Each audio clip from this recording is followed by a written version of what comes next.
சாமி கட்டி கிடக்கா. நிறைய தெய்வங்களை சுமக்கிற சாமி ஆடிகளுக்கு இருக்கிற ஒரே பிரச்சனை, சாமி கட்டி கிடக்குங்க. என் மேலே வர்ற சாமி கட்டி கிடக்கு.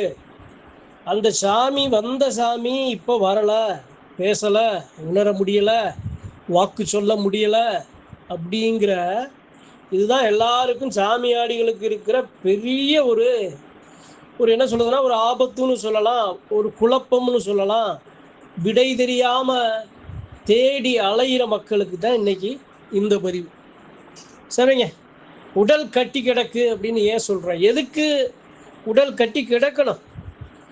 உங்க உடல்ல இருக்கிற தெய்வத்தை ஏன் கட்டி கிடக்கணும்? அதனுடைய நோக்கம் என்ன? என்னங்க, சாமி தானங்க, மனுஷனை காக்கிற சாமி, உலகத்தை காக்கிற சாமி, ஐம்பூதங்களை காக்கிற சாமி, விவசாய நிலங்களை காக்கிற சாமி. என்னங்க, அந்த சாமி எப்படி கட்டி கிடக்கும்? அது சாத்தியமா? சரிங்க, நீங்க சாமியை கட்ட முடியாதுன்னு சொல்றீங்க. அப்ப என் மேல வந்த சாமி இப்ப பேசலையேங்க. நான் சரியா இருக்கனே, நான் எந்த தப்பும் செய்யலையே, ஆனா என் மேல வந்த சாமி பேசலையே, என்னங்க காரணம் அப்படின்னு கேட்கிற ஒரு சில, ஏன்னா அறிவு நண்பர்கள், சாமி ஆடி வரும் மக்கள் பதிவுல நிறைய கேள்விகளுக்கு ஏன் பதில் சொல்ல முடியல அப்படின்னா, ஒரு வரியில பதில் சொல்லி உங்களுக்கு அதனுடைய தீர்வை கொடுத்துட முடியாதுங்க. நீங்க சொல்ற ஒவ்வொரு கேள்விகள் அப்படிங்கிறது அது வெறும் கேள்வி அல்ல, ஒரு பிரச்சனை. அந்த பிரச்சனைக்கு ஒரு வரியில பதில் சொல்லி உங்களுடைய பிரச்சனைகளை என்னால சரி பண்ணிட முடியாது. அதனாலதான் நிறைய அன்பர்கள் கேட்கிற கேள்விக்கு நான் பதில் சொல்லாம மௌனமா கடந்து போக காரணம் என்ன அப்படின்னா, உங்களை மேலும் மேலும் குழப்ப நான் விரும்பல. உங்களுடைய பிரச்சனைகளை சரி பண்ணணும் அப்படின்னா சந்திக்கணும். உங்களுடைய நிலைய ஆராய ஒண்ணு, நீங்க என்னைய சிந்திக்கணும், நான் உங்களை சிந்திக்கணும். ஒரே ஒரு விஷயம் மட்டும் ரொம்ப தெளிவா இருக்கு, அதை மட்டும் நீங்க புரிஞ்சுக்கணும். நான் இருக்கேன், என் உடம்புல சாமி இருக்கு அப்படின்னா, நான் சரி செய்ய நான் என்ன செய்யணும் அப்படின்னா, ஒண்ணு இந்த தேகத்தை சரி செய்யணும், இல்லை அப்படின்னா நான் இருக்கிற இருப்பிடத்தை சரி செய்யணும், இல்லை அப்படின்னா என் சாமி இருக்கிற இருப்பிடத்தை சரி பண்ணணும். இந்த மூன்றை சரி பண்ணாதான் இது மாதிரியான பிரச்சனைகளுக்கு சரியான தீர்வு கிடைக்கும். சரி, பதிவுக்கு வருவோம். சாமி கட்டி கிடக்கு, சரிங்க, நீங்க சொல்றீங்க. ஆனா இருந்தாலும் என் மேல வர்ற சாமி பேசக்கூடாது, என் மேல வர்ற சாமி நான் ஆடக்கூடாது, என் மேல வர்ற சாமியால நான் அருள் வாக்கு சொல்லக்கூடாது அப்படின்னு எனக்கு என்னை விரும்பாதவர்கள், என்னுடைய பகைவர்கள், எனக்கு பிடிக்காத ஒரு சில உறவுகள் இது மாதிரி ஒரு சில செயல் செஞ்சிடறாங்கங்க. அதனால என் மேல சாமி வருது, சாமியை உணர முடியுது. ஆனா ஒரு சில ஆபத்தான ஒரு சில அறிகுறிகளும் காட்டி கொடுக்குது. சாமியை நெருங்க முடியல. காமத்திலையும் சூழ்ச்சியிலையும் மாந்திரிக தாந்திரிகங்களையும் இது மாதிரி எனக்கு ஒரு சில வலை ஏற்படுது, எனக்கு ஒரு சில மறிப்பு ஏற்படுது, எனக்கு ஒரு சில கட்டு ஏற்படுது. அதனால நான் சொல்றேன், என் மேல வர்ற சாமி கட்டி கிடக்கு, எனக்கு மறிப்பு இருக்குன்னு நான் சொல்றேங்க. இதை நீங்க இது உண்மை இல்லையா நீங்க கேட்கலாம். சத்தியமான உண்மை. அதெல்லாம் ஒரு விஷயத்தை புரிஞ்சுக்கிறேன்.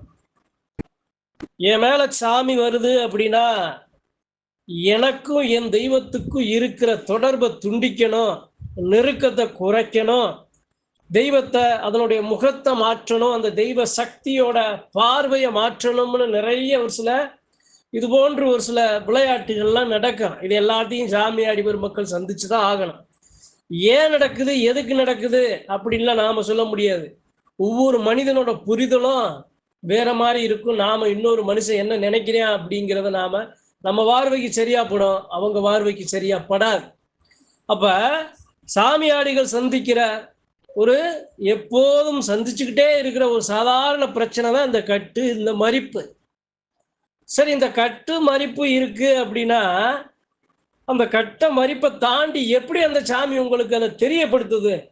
நீ இது மாதிரி பெண்ணோட மோகத்துல சிக்கி கிடக்கிறப்பா, அசுத்தத்துல சிக்கி கிடக்கிற, நீ செய்யற செயல் சரியான செயல் அல்ல, நீ போகிற பாதை சரியான பாதை அல்லன்னு சொல்லி கொடுக்கறதே உங்க மேல வர்ற சாமி தான். அப்ப உங்களை நல்வழிப்படுத்த அந்த சாமி முயற்சிக்குது. உங்களுக்கும் அந்த சாமிக்கு இருக்கிற கட்ட மறிப்பை உடைக்க அந்த சாமி முயற்சிக்குது. உங்களை பாதுகாக்க அந்த சாமி துடிக்குது. அதை நீங்க புரிஞ்சுக்கிறணும். சரி, பதிவுக்கு வருவோம். நீங்க என்ன சொன்னாலும் ஆமாங்க அது மாதிரி ஒரு மதிப்பு இருக்குங்க, கட்டு இருக்குங்க. நான் எப்படிங்க உடைக்க முடியும்? நான் சாதாரண மனுஷன், நான் ஒரு தனி மனுஷன். எனக்கு தாந்திரிகம் தெரியாது. எனக்கு தெரிஞ்சதெல்லாம் என் சாமி எனக்குள்ள வந்துச்சுன்னா ஒரு சில வாக்க சொல்லும், ஒரு சில சாங்கியங்களை சொல்லும், ஒரு சில வித்தைகளை சொல்லும். அதுதாங்க எனக்கு தெரியும். அதை தவிர்த்து வேற எனக்கு எதுவுமே தெரியாதுங்க. இது மாதிரி தீய சக்திகளை எதிர்த்து சண்டையிடுற ஒரு சில வல்லமைகளை கத்துக் கொடுக்கறதே என் மேல வர்ற சாமி தாங்க. அந்த சாமி இப்ப வர முடியல, பேச முடியல, ஆட முடியல. என்ன பண்ணலாம்? நான் என்ன பண்ணலாம்? சாதாரண மனுஷன், நான் என்ன பண்ணலாம்? இதே பிரச்சனையில இருக்கு, நீங்க என்ன பண்ணலாம்? சரி, இது என்ன பண்றது? சரி, ஒரே ஒரு விஷயம் தான். சாமி கட்டி கிடக்குது, சரி, புரியுது. யாரால கட்டி கிடைக்குது, அனுமானிக்க முடியுது. சரி, இதெல்லாம் மீறி இதை நம்மளால சாதாரண மனுஷனால நம்ம சரி பண்ண முடியுமா? முடியும். சரி, சாதாரண மனுஷன் நானு தாந்திரிக செயல்களால இது மாதிரி ஒரு சில செயல் இருக்கு அப்படின்னா அதை எதிர்த்து என்னால சாதாரண மனுஷனா நான் சண்டை போட முடியாது. நான் தோத்து போவேன். நான் ஏன் ஒண்ணுமே இல்லாதவனே, நான் நிராயுதமா நிக்கிறேன். அந்த பக்கம் சக்தியோட ஒரு சில விஷயத்தை நான் நிராயுதமா இருக்கிறேன். நான் எப்படி சரி பண்ண முடியும்? ஒரு சில வழிவகைகளை இது மாதிரி சாமி கட்டி கிடக்கு அப்படின்னு இருக்கிற பெருமக்களுக்கு தான் சொல்றதுக்கு தான் இன்னைக்கு இந்த பதிவு. சரி, இந்த நிலையில நீங்க இருக்கீங்கன்னு வைங்களேன், இதை சரி செய்ய நீங்க என்ன பண்ணணும்? நீங்க என்ன பண்ணணும் அப்படின்னா, முதல் விஷயம் எவ்வளவு நடந்தாலும் உங்க மேல வர்ற சாமி கிட்ட நீங்க அதை தீர்வை நீங்க உங்க சாமி கிட்ட கேட்கணும். ஐயா, என்னய்யா அப்படி நடக்குது? ஆத்தா, என்னத்தா அப்படி நடக்குது? ஏன் நடக்குது? எதுக்கு நடக்குது? சரி, இத்தனை கல்ல காட்டி கொடுக்குறிய, இதை எப்படி சரி செய்யணும்னு ஏன் காட்டி கொடுக்க மாட்ற? அந்த வழிமுறையை ஏன் காட்டி கொடுக்க மாட்ற? அந்த சாங்கியத்தை எதுக்கு காட்டி கொடுக்க மாட்ற? நான் சாதாரண மனுஷன், சரி, எனக்கு இத்தனை தடங்கள் வருது, உன்னைய சுமக்க முடியல, ஆட முடியல, உன்னைய நினைக்க முடியல. சரி, இதெல்லாம் சரி பண்ண எனக்கு ஏதாவது ஒரு வழியை காட்டி கொடு. இதை எப்படி சரி செய்ய முடியும் அப்படிங்கிற ஒரு தீர்வை காட்டி கொடு, ஒரு சாங்கியத்தை காட்டி கொடு. நீ காட்டி கொடுத்தா அதை நான் செய்யறேன். அது சரி செய்யும்ல. நீ தெய்வம். என்கிட்ட நீ உன்னை முழுமையான உணர முடியலாட்டினாலும் இது மாதிரி ஆபத்துகள் உன்னை சூழ்ந்து இருக்குன்னு நீ என்கிட்ட சொல்ற இல்ல, அப்ப அந்த ஆபத்துக்கு மருந்து என்னன்னு நீ சொல்லணும்ல. அந்த ஆபத்துல இருந்து நான் எப்படி இதை சரி பண்ணணும்னு எனக்கு சொல்லணும்ல. அப்படின்னு நீங்க என்ன பண்ணணும்? உங்களுடைய சாமி கிட்ட நீங்க கேட்கணும். அதாங்க சாமியே பேச மாட்டேதாங்க, சாமியை உணர முடியலையே. அப்படி இல்லை, அது உண்மை அல்ல. சாமி கிட்ட நீங்க கோரிக்கை முன் வைக்கணும்.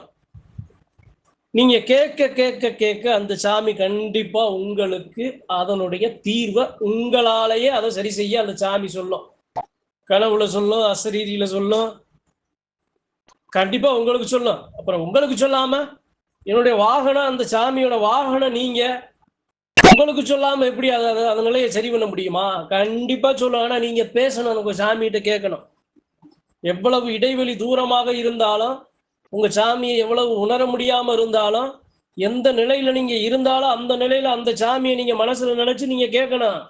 சாதாரண மனுஷன் நான் அங்க போய் ஆடி ஓடி எனக்கு பணம் தான் விரயமாகுது, சொல்றது சரியா அப்படிங்கிறது எனக்கு சரியா தெரியல, அதை விரும்பல, அதை நான் அந்த பக்கம் நான் போக விரும்பல.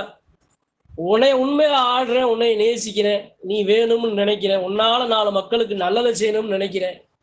நீ சொல்லத்தா, நீ சொல்லு. இன்னொரு சாமியை ஆடுற ஒரு தேகத்தை நான் போய் சொல்லி கேட்டு சரி பண்றது அது இருக்கட்டும். இருந்தாலும் நீ எனக்கு சொல்லையா அப்படின்னு உங்க சாமிகிட்டயே நீங்க கேட்கணுங்க. கேட்கணும். கண்டிப்பா கேட்கிறேங்க, பதில் கிடைக்க மாட்டேங்குதுங்க. கிடைக்கிற வரைக்கும் கேளுங்க. ஒரு வாரம் விரதத்தை பிடிங்க, எனக்கு பதில் சொல்லு. இந்தா 7 நாள் விரதம் பிடிக்கிறேன், 3 நாள் விரதம் பிடிக்கிறேன், இந்த ஆலயத்துக்கு வர்றேன், இந்த 4 பேருக்கு இதை செய்யறேன், நல்லதை செய்யறேன், எனக்கு அதை சொல்லு அப்படின்னு அவங்க கிட்ட நீங்க கேட்கணும், பேச வைக்கணும். அந்த தெய்வத்தை பேச வைக்கிறதுக்கு உண்டான வழிவகைகளை நீங்க செய்யணும். அப்ப கண்டிப்பா அந்த தெய்வம் பேசி உங்களுக்கு சொல்ல வேண்டியதை சொல்லும். சரி, இது ஒண்ணு. நம்மளால இதை சரி செய்ய முடியும் அப்படிங்கிறதுக்கு இது ஒண்ணு. இன்னொன்னு என்ன அப்படின்னா, நீங்க தேடணும். யாரை தேடணும் அப்படின்னா உண்மையும் நீதியும் நேர்மையும் சத்தியமுமா இருக்கிற ஆசை பேராசைகளற்ற தெய்வ நிலையில நின்று தெய்வத்தால 4 மக்களுக்கு நல்லது செய்யணும், 4 பிரச்சனைகளை தீர்த்து கொடுக்கணும்னு இருக்கிற உயரிய எண்ணம் கொண்ட ஒரு சில மருளாடி வரும் மக்கள், சாமியாடி வரும் மக்கள், அருளாடி வரும் மக்களை நீங்க தேடணும். எப்படிங்க தேடுறது? நானும் காதுல கேட்கிறேன், போறேன், பணம் கேட்குறாங்க, செய்யறேன், ஆனா நடக்க மாட்டுதே. சரி, அதுவுமே யாரு எவன விவரம்னு தெரியல அப்படின்னா அதையுமே உங்க சாமிகிட்ட கேட்கணும். சரியப்பா, நீ என்கிட்ட கேட்குற தீர்வை நீ சொல்ல மாட்ற, சரி நான் எனக்கு மதிப்பு இருக்கிற மாதிரி உனக்கும் மதிப்பு இருக்கும் போல, சரி இருக்கட்டும், யாருங்கிறதையாவது கண்ணில் காட்டி கொடு அப்படின்னு உங்க சாமிகிட்ட நீங்க கேட்கணும். அந்த சாமி யாரை எந்த திசையில எந்த சாமியாடிய எந்த மருளாடிய பார்க்கணுங்கிற அந்த ஒரு வழிய அந்த சாமி உங்க சாமி எல்லாத்துக்குமே சாமி உங்க வேலை உங்களுடைய சாமி மூலமா தாங்க தீர்வே கிடைக்கும். உங்க தெய்வத்தோட அனுமதியால்தான் எதையுமே சரி செய்ய முடியும். அந்த சாமி அனுமதிக்கணும். யாராக இருந்தாலும், நான் ஒரு மருளாடியா இருக்கேன், நான் சாமியாடியா இருந்தேன்னா நானும் பொதுவா உங்களுக்கு எதையும் நான் சொல்லி கொடுத்துட முடியாது, செய்ய சொல்லிட முடியாது. உங்க சாமி எனக்கு அனுமதி கொடுக்கணும். உங்க சாமி எனக்கு உத்தரவு கொடுத்தாதான் அந்த சாமியோட வாகனம் உங்களுக்கு நல்லது கெட்டதை நான் சொல்ல முடியும். அது மாதிரியான மக்களை அந்த சாமியை உங்களுக்கு காட்ட, அதையுமே அந்த சாமிகிட்ட நீங்க மோதிதான் ஆகணும். கஷ்டம் வரும்போது சாமிகிட்ட ஓடி போய் குறைய தீக்கிறோம்ல, அதே மாதிரி இந்த நிலையிலையும் உங்க மேல வர சாமிய அல்லது உங்க குலசாமிகிட்ட இது என்ன அப்படின்னு நீங்க கேட்டுதான் ஆகணும்.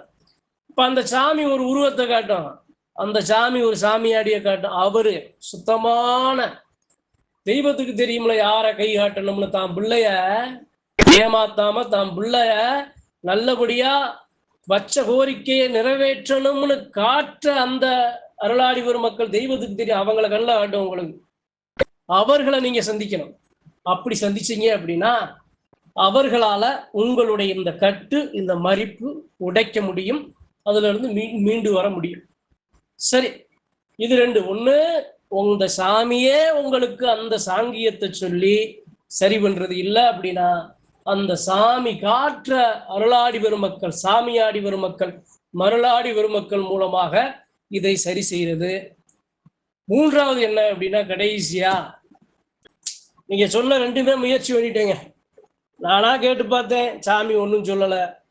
4 சாமியாடியும் போய் பார்த்தேன், அது சரியாகல. என்னதான் பண்றது அப்படின்னு இருக்கிற பெருமக்கள், நீங்க என்ன பண்ணணும் அப்படின்னா, எந்த எல்லையில உங்க சாமி இருக்கோ, எந்த சாமி உங்க மேல வருதோ அந்த சாமிய தட்டேத்தணும், அந்த சாமிய வலிமைப்படுத்தணும், அந்த சாமிக்கு சக்தி கொடுக்கணும். ஏப்பா, நீ என் மேல வர்ற, நீ என் மேல வர வேணாம், நீ என்னைய தொட்டு ஆட வேணாம், நான் உன்னை உணர வேணாம், விற்று என்னை விற்று, நான் சாமியாடியா கூட இல்லாம இருந்துட்டு போறேன். ஆனா நீ 4 மக்களை, உலகத்தை, உன்னைய காக்குற மக்களை காத்து நிக்கிற சக்தி நீ வலுவிழந்து இருக்க கூடாதுல்ல. அப்படின்னு நீங்க என்ன பண்ணணும், அந்த தெய்வத்தை நீங்க உருவேற்றம் செய்யணும். அந்த தெய்வத்துக்கு தேவையான ஏதோ ஒரு பூசை, ஏதோ ஒரு புனஸ்காரம், அந்த தெய்வத்துக்கு விரும்புறத நாளும் அந்த சாமியை நீங்க நினைக்கணும், வணங்கணும். அந்த தெய்வத்துக்கு தேவையானது உங்களால முடிச்சதை நீங்க முடிஞ்சதை கொடுக்கணும். கொடுக்க அந்த சாமிக்கு ஒரு பலம் கிடைக்கும், அந்த சாமிக்கு ஒரு தெம்பு கிடைக்கும், அந்த சாமிக்கு ஒரு சக்தி கிடைக்கும், அந்த சாமிக்கு ஒரு வலு கிடைக்கும். அப்படி கிடைக்கும் போது, அந்த சாமி வலிமை வரும்போது, அந்த சாமியா எப்படி சொல்றது அப்படின்னா, எப்போது அந்த சாமி முழுமையான சக்தியை அடைகிறதோ அப்போது இது போன்று சுற்றி இருக்கும் 1000 மாந்திரிக தாந்திரிக வலைகள், 1000 மாந்திரிக தாந்திரிக சூழ்ச்சிகள், 1000 தவறான ஒரு சில விஷயங்கள் எங்கெல்லாம் இருக்கோ அங்கெல்லாம் புடுங்கி வேரோட அள்ளி எரியிற மாதிரி எரிஞ்சு விட்டுரும். அப்ப உங்க மேல வர்ற சாமிய, அதனுடைய சக்திய வலுப்படுத்துறது தான் 3வது முயற்சி. நீங்க சொல்ற 3மே கேட்க நல்லா இருக்குங்க, செய்ய எப்படிங்க அப்படின்னு நீங்க யோசிக்கலாம். இது மாதிரியான விஷயங்களை சாதாரணமா சரி பண்ணிட முடியாது. முள்ளால தாங்க எடுக்கணும். தீய சக்திகளை தெய்வ சக்தியால்தான் சரி பண்ண முடியும். வலிமையில்லாத ஏழை எளிமையான மனுஷன் நாம நம்மளால அதை சரி பண்ணிட முடியாதுங்க. தெய்வ சக்தியோட துணை வேணும். அதைத்தான் நாம இந்த 3 வழியில நாம சரி செய்யணுங்கிறதுக்காகத்தான் இன்னைக்கு இந்த பதிவு. நன்றி, வணக்கம். மற்றும் ஒரு பதிவில் சந்திப்போம்.